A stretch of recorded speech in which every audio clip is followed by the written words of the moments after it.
office was under the dean's office. But when the dean moved away, they asked me to take over. So when we took over, it was a very small program, and out of that 30, 40 people, we brought it to a very large group. 1991, we have a total of 355 students. 200 were university students and 155 were ESL students. Those days, in early days, it's all done by word of mouth. People who came to Stevens Point, they like it. But I have to tell you this. Many of them, when they first arrived, they hated the campus. So small, you know. You can imagine coming from Bangkok or from Singapore and Hong Kong, coming to a town like this. But after 1 week, they don't want to leave. See, many times the parents would bring them here, and they were fighting with the parents. They want to go to a big school, but then after 1 week or so, they like it, and so they stayed on. And then they tell other people about the school. And of course, I told you just now about some older students who came. They then brought their sons and daughters to the school. We have 2 or 3 generations of people coming here. So the International Students and Scholars Office is what I like to refer to as a full spectrum international students office.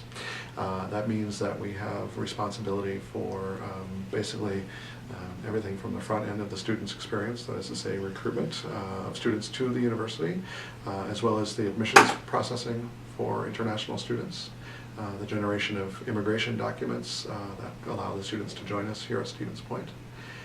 We help with orientation. We do orientation for our new international students, and then throughout their courses of study, we serve as a resource, you know, one of the many resources on campus to help support them to be successful both academically and in their lives. And so by full spectrum, I mean literally from start to finish. We work with individual students and groups of international students during their sojourns in the United States. The key things that are, to my mind, that are important in terms of how we message about what UWSP has to offer. We talk in particular about the value. Comparatively speaking, the costs of attendance here at Stevens Point are reasonable. The way that tuition works here at Stevens Point and at most public schools around the country is that there is an in-state rate that is for Wisconsin citizens. Everyone else, you know, whether they're from Kansas or California or Thailand, pays non-resident fees. This office has the authority to work or to reduce the non-resident fees. But the way, and we do this on a case-by-case basis with students. Those scholarships are based on previous academic performance as documented by the students when they apply.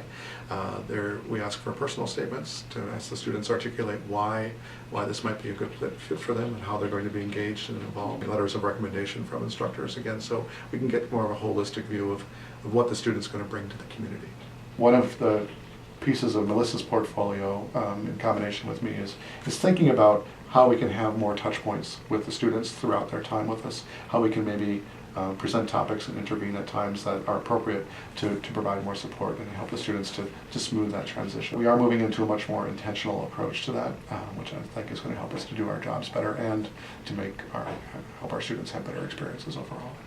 Part of my desire for our international students, and part of the teaching function in my mind that they serve on this campus is helping our American students to open up the blinders a little bit and understand that there are, you know, different ways of being around the world and different ways of thinking about things. And that's a pretty heavy burden to put on international students, but they do have a teaching role here. And so when I hear about or when I have students spread out and dispersed among programs, I get excited about the prospect of them helping to enhance and to shape differently their classrooms. So I like to get people spread out as much as possible. You know, every opportunity to be active on this campus, and you've contributed, and you've taught us as a community, you know, many things. And so when I think about what makes a successful student in general, I think a successful student is one who is obviously academically successful, but who also brings something to the community, who adds to the community, contributes. And that's also true for international students. And so ELI at that time, feeder school to university, the ESL. Many of them started in ESL, and then they came to university. There were many people who applied to us, but they don't have the TOEFL score of 525, so we couldn't admit them. So we lost a lot of students that way. So then we said we have to have a ESL program. Yeah. And by the way, Stevens Point has the only foreign student, international student office that also that includes the ESL program. Most other places, ESL is run by a different person by English department or someplace. Well, the ESL program you can think of as an admissions pathway to UW Stevens Point. It's a intensive language program that helps students improve their language for college, and students learn about English language as well as culture and study skills while they are here. It's a 4-level program. We have students that are beginning in their English learning all the way to those that are advanced in their language right before they go to the university. Students stay with us anywhere from 8 weeks to 2 years before they begin their university work. And they take a total of 20 class hours a week in language instruction, and they have 5 different kinds of English class that they take each week. And those classes would be oral communication and listening, note-taking, reading, writing, and grammar. ESL program students and international students are welcome to join any of the clubs that are on campus. There's more than 200 clubs, and we usually encourage them especially to join the international club, which is perhaps the easiest one for them to join. And we have students that I think that have joined the herpetology club because they really liked snakes and turtles. Or students that have joined the belly dancing club just because it sounds like a fun thing to join. I started as the advisor to the international club. Okay. And I can tell you at that time, my first meeting of the international club, we have 11 people. Mrs. Fang and we worked together and we started to build it up. And at our height, I think international club has the largest number of members. We have almost 200 members at one point. Yeah, 1970, I think it's our very first one, was 1970, and we had about less than 100 people at a dinner at a church, St. Paul's United Methodist Church. So for 2 years we were there, and we served maybe the second year maybe 120 people. But then we outgrew that place, so we started looking for other places to go. We moved to the high school, Machelli High School. We were there for 2 years until university allowed us to move into university at Allen Center. And we were in Allen Center for, I would say 15 or 18 years. And then when they converted that place, they moved us into the university center. And so once we moved into the Allen Center, we were able to serve more than 400 people each year. For those who don't know what International Dinner is, it's one of the biggest diversity and cultural events hosted on campus. So it's a good way to, if you don't volunteer, you can still come. Tickets are $12 and you get to see all these wonderful international performance and also eat good food from other culture and see people wear their traditional clothes. So it's a very good way to experience culture and diversity. We use the international club to develop student leadership. Some of them really came as leaders already from their own country, and it's a place for them to practice their leadership abilities. And the same thing is true with our host family program at that time. Becoming a chair of a different section like entertainment chair or a food chair or even washing dishes. It takes leadership to do those kinds of things because you got to involve other people. And so the skills learned in there has been very, very useful to a lot of people. One student from Singapore told this story. When he went for a job in Singapore, they asked him on the very first day, the boss told him that, okay, in 2 weeks, you will cater a dinner for 600 people. And when he heard that, his legs were shivering. He says, my feet are shivering. And then all of a sudden, he said, yeah, but I've done that in an international dinner. So with that thing in mind, he suddenly gained confidence, and he said that the dinner that he catered went very well. What international dinner, international club activities have helped students to develop the kind of leadership to have. The students who come from abroad, that you are here not only as a student, but you are here as teachers. And I think people will take us very seriously. It was good experience for me, learning about other people, how to work with different kind of people from different kind of background. There were more diversity then than now. At the same time, they function in two ways. They are here to learn, and they are here to teach. Allen Center, and what's the other? Debo. Out of 14 student managers, they have 14 student managers, 13 of them were foreign students. A variety of jobs on campus that the students do. We insist that they have enough English before we will admit them. And so of course, many of them started as a dishwasher, and they work their way up. Many of them, yeah, because they don't they work hard. They don't just take off without permission. You know, some of the other local students on weekends they don't want they want to go home. They just take off. You know, but ours foreign students, of course, they are already on campus. So where can you go? In the beginning, foreign students have a hard time getting jobs because, like you said, many of them say that, hey, we cannot hire them. They don't understand English. They cannot speak. But then when foreign students started working, then they found out this wasn't true. And so more and more call my office and ask me, anytime they have openings, they will call my office and ask me, you have students you can send there? So we send a lot of students to, some of them are from very wealthy families, but many of them are not. They are from average families. What I like about this event is that I can meet other international students that study here, so I can talk about the experience they met and can compare it with mine, and also can gain new friends here, what I really like, and also, of course, learn about other cultures besides of the US and of mine. I did make 3 Thai dishes to serve at iDinner this year.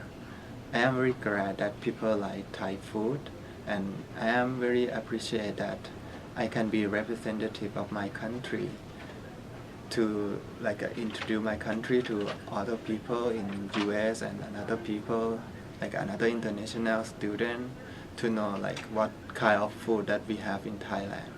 Hey, remember your legs got everything. Thanks for getting me right in the face.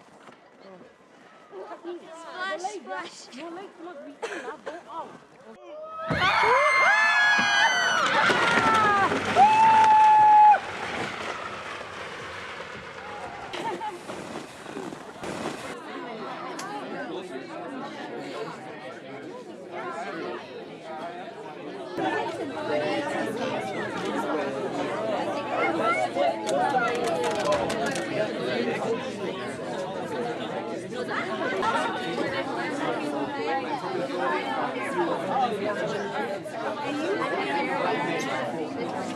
The system in like Malaysia, for instance, we are not used to this multiple choice exams, and so for many of them, the multiple choice is difficult. And in Malaysia, when we were writing essays, we tend to write in long sentences. But here, you know, they want you to write clearly in not long sentences. So some of the students found difficulty in that. And then to express your thoughts from Korean into English, sometimes that's difficulty. But then at that time they were starting the self-created. Some of them they make all kinds of charges against American students, which wasn't true. You know, they think that's true, and then they begin to act that way. If somebody laugh at you, then you think that they are laughing at you, but they may be laughing about a joke that they heard, and a lot of those barriers are self-inflicted in a way, self-created. Okay, we say to our foreign students, you need to work twice as hard as American students in order to keep up with them. Go into psychology or that kind of program, you really need to be able to understand and read and understand not only one kind of meaning. Sometimes the same word has multiple meanings. What's difficult for the student? I think it depends a little bit on how familiar they are with American academic culture.